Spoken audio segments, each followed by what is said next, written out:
Friends இது ஒரு butterfly model. இது பார்த்தீங்கன்னா எரர் E3. ஸோ இது என்ன ப்ராப்ளம் அப்படின்னா, ஸோ இந்த 18 வோல்ட்டுக்கு போகக்கூடிய சப்ளை வந்து ப்ராப்ளம். 17 வோல்ட் தான் வருது. அதுக்குண்டான 125 கெப்பாசிட்டர் வீக். சரிங்களா? இது பழைய கெப்பாசிட்டர் ஆட் பண்ணி உங்களுக்கு ஃபால்ட்டுக்காக கட்டிருக்கேன். இப்போ E3. இப்போ இதே இந்த கெப்பாசிட்டர் சேஞ்ச் பண்ணுறேன். இந்த ஃபால்ட் வந்து ரெக்டிஃபை ஆகும். ஓகே, இப்போ கெப்பாசிட்டர் சேஞ்ச் பண்ணியாச்சு. இப்போ பவர் ஆன் பண்ணுறோம். ஆன் பண்ணிவிட்டு ஸ்டாண்ட் பை ரிலீஸ் பண்ணுறோம். ஸோ இப்போ எரர் கட் ஆயிடுச்சு. இப்போ E0 காட்டுது.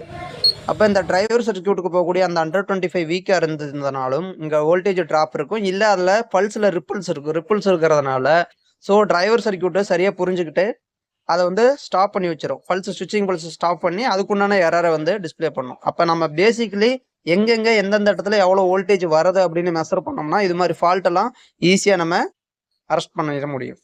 தேங்க்யூ. நம்ம சேனல் பிடிச்சிருந்தா லைக் பண்ணி சப்ஸ்கிரைப் பண்ணுங்கள்.